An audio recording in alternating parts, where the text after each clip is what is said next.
Well,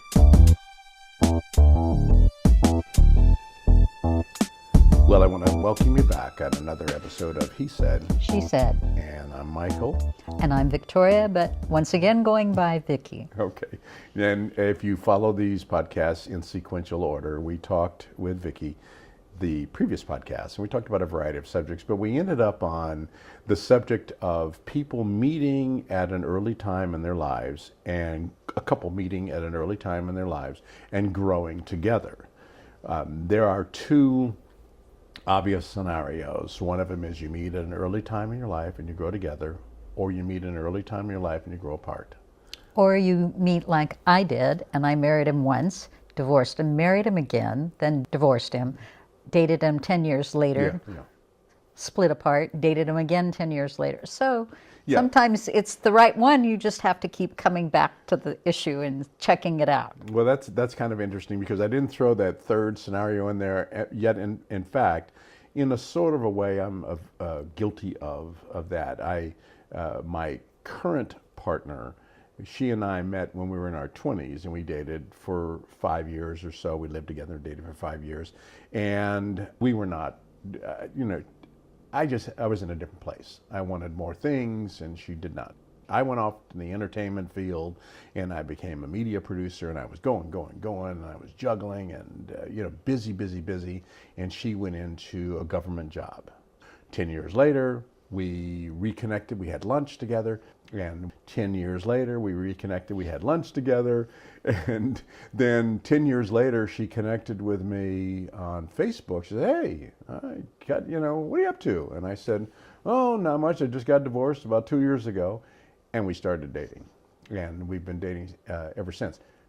That's not a wonderful, great ending love story because we have issues. And we have real challenges in our relationship. But again, it's one of those things where you come back, you cross paths as you pass through life in this little zigzag pattern. And sometimes you have a chance to cross paths. But isn't that interesting that we have almost the identical situation? Exactly. Except reversed. Yes, exactly. Because he was the one who didn't want big things. And I had to move on and chase after those big things. And then when I got all of that, and I had then been a multimillionaire and had all this stuff, after divorcing, the one I looked for was that first one. And I was hoping to get it worked out. Then now that I had finally gotten rid of all of that materialism out of my system and thought, that's not what's going to keep you warm at night. So let me find the first one and see where, and sure enough, we tried. Yeah. And that was a lucky break that you actually reconnected. I think it was a lucky break that we reconnected. And you had a tragic conclusion for that. And I don't have a tragic conclusion, but I have a difficult conclusion, a difficult decision to make coming up. But let's talk about that because in your case, you cross paths back and forth, and you tried to link back up with a person that might have been fun, but had you stayed together, you probably would have been apart. You probably wouldn't have worked together because you were two separate types of people. Like, I probably would not have survived a relationship if I had stayed with that same person over those 30 or 40 years and tried to work it out. We probably would have cheated on her. We'd have, done this, that. I don't think so in my situation. Yeah. And the reason being, I used to say to my girlfriends, he was so faithful that I always knew that if one of my girlfriends stood in front of him naked, he would never cheat. So that's not one thing that probably would have ever been an issue in ours. And I'm as loyal as they come. So that wouldn't have been, I think what would have happened is we would have bored ourselves into breaking apart because I didn't find him exciting. Now at 60, the fact that he wasn't exciting is really wonderful. That's a real But reward. back when I was 20, 30, and 40, Right. that would have been too boring for me. So yeah, the thrill seekers. It's kind of funny because, like you said, we had sort of parallel paths, but only opposites. Yeah. I was bored by my partner then, and as time went on, the relationship didn't become any less boring, but I became less in need of the excitement.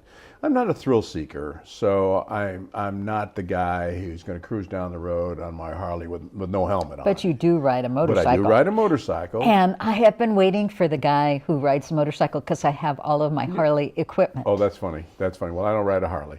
No, I'm just saying. Yeah, but I get it. But people would say to me, "Oh my gosh, you're not for me because you would be willing to get on the back of a Harley." It's like, yeah, I probably would. That's right. In fact, I have a very close friend. She's in her 70s. I don't want to. He said, she said, I don't really want to expose people's, underbellies to embarrassment. So I probably should have said her age, but it's fairly important. So she's in her 70s, and she was married for 55 years or so. Husband bought a Harley, and they used to ride. He used to ride on the back. In fact, she had her own dirt bike version of it for a while. But as time went on, now their relationship, the kids have grown, the kids have had kids of their own, and as the relationship has grown, they have not slept in the same bedroom, let alone the same bed, not slept in the same bedroom for 20 years.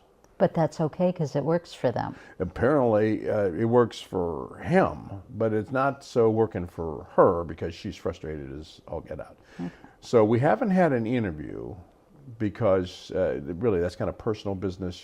It's too raw for them. Yeah, it's too raw for them, and maybe embarrassing. But by having a he said, she said segment where I mention a scenario like that, where I don't actually talk about those actual people and relate it to something you and I just talked about, which was relationships where they grow together or they drift apart. Relationships where the one person wants excitement and the other person doesn't. So it would have been nice to have a relationship where either they didn't or the other person does. That kind of thing, where they matched a little bit better. But you had mentioned that opposites attract, and you mentioned the physical characteristics. Absolutely. I think that opposites attract, and there's a good reason for that in that boring, exciting scenario as well. That if you have a person who is not all that inventive and creative with a person who is inventive and creative, then that person who's not all that inventive and creative gets an exciting addendum or exciting addition to their life. I think there's another piece of it, though. You have, in my case, I'm a great supporter, and I always have been drawn to people who have to be the center of attention. And they love having somebody who will listen and applaud. So I'm the applauder, and I let them have the center stage. If you have two people who both want the center stage, they're going to have a hard time getting along. Because there's nobody to let them have their space. So I think it's not only the dark and the light. I think it's the extrovert and the introvert. It's the person who is going to be wild and crazy. They need to have a place they can come home to that's a safe place to come home. If they're both so busy out there being wild and crazy, where does that leave them? Yeah, I get it. There's nobody stable. And the very important part about it, because I want to transition to something that is a touchy subject, I think, for so many. I don't mean to dangle a carrot out there, but in a relationship with two people who are thrill seekers, then nobody's stable, the bills don't get paid, things like that, the kids don't get raised properly, they're just wild and crazy a lot of times. And in the complete reverse, where there's nobody exciting, they're just paying the bills, their life is just pure, they don't have life. Pure drudgery, So that's the combination that I'm talking about. Now, here's the thing. You had mentioned about being the cheerleader, that you don't necessarily want to be the center of attention, that you'll cheer on your partner who wants to be the center of attention. And when I'm by myself, I'm out there doing all of that. It's just that I don't have to be the only one that's doing it. I get it. So in the situation where you're cheerleading, you have to be mature and grown up to be a cheerleader, because a lot of people want to be center of attention, and some of the things that they'll do, this is the part that's that I'm very reluctant to bring about, because nothing that I say or nothing that anyone says should be held as this is the law. This is the way Gospel. it is. This is gospel. So I'm just saying that in my experiences and in the experiences of my close friends that I really kind of know the depth of their experience, this is the ethnic topic that pops up. In the black family, I'm an African American male. In the black family, a lot of times, I'm not going to say a majority of the times, just often enough, the black woman doesn't want to cheerlead the black man. She doesn't seem to want to cheerlead him, because I think she thinks that if she does that, he's going to think he's all that. He'll get too big of an ego. Get too big, and he'll go outside of their relationship. So, and I forgive me, black women, for saying that, because I'm not saying that that's true for all black women. That's not true for not necessarily even the majority of black women, even though that might be the way I feel. I'm not saying that. However, I've been in plenty of relationships as an African American male where, if you know my life story, you know that I have done a phenomenal amount of things in my life story. I've accomplished a huge amount of things, but I never sit around bragging about it. I do have a bio, but I never sit around bragging about I'm all that in a bag of chips.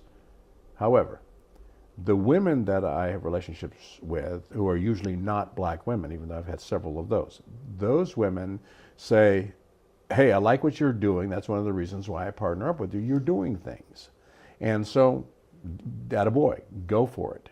And they don't feel that it jeopardizes their status on this planet. Yeah. Well, the interesting thing, you were talking about the black-white situation, and as we've talked about, I'm the blonde, the very fair redheaded who has married. Mm-hmm. My first husband was white. My second husband was black. My third husband was Hispanic. So I figure I have tried them all, and I'm most comfortable in the black community. Not because of the black skin, but because I like to play whist. I like to play dominoes. Mm-hmm. I love home cooking soul food. Mm-hmm. So I fit better in there. I don't have a problem with the language. When I was in the Hispanic community, I didn't speak strong enough Spanish so that I was comfortable there. So it wasn't just because it's a black woman and a black man and a white woman, the way the stereotypicals will say, yeah, well, the white girl goes after the black guy, and the black guy wants a white wife because she'll be submissive. I don't think that's necessarily true in all cases. Mm-hmm. But I also know that the black men that I've dated, and I have dated quite a few, they liked the fact that I was able to be encouraging and compliment. Yes. Where I'm sad if you're saying that the black women don't. My black girlfriends aren't like that. So I can't say that. You know, that's kind of interesting, because I'd be willing to challenge that, and I challenged that with one of our first He Said, She Said interviewees, Jamie. She's a black woman, and she usually doesn't date black men, not because she's opposed to them, but because she likes the opposites attract, and a few other things like that. And I made a comment about the black family, about the fact that back in the days of slavery, when the white plantation owners would have their way with any and all black women, the mothers, the daughters, and the black men just had to put up with it. They couldn't do anything, or they'd be dead or dismembered or something like that. Well, that, among other things, caused the black women to really not respect the power or the ability to protect that a black man. Because they didn't. Because they couldn't. They didn't. And the men believed they couldn't, the women believed they should. So that, over another couple of hundred years, just evolved. So what ended up happening, as I talked to Jamie, I said, I would love to have this conversation with a group of black women. Pick on me, throw it at me, whatever, but I would like to have this conversation, because I believe that black women generally are so damaged in their histories that they don't recognize it, because they don't really understand how to have a conversation, relationship conversation, especially with a black man. because it's always competitive. But I think nowadays, I think there's a lot of baggage in the fact that the black men are not sticking around. Yeah, and that's a big... They're gone. That's a very big issue. And when you said you think that one of the things that that black men that you've dated have found entertaining and enjoyable and pleasant in your relationship is that you're supportive. Right.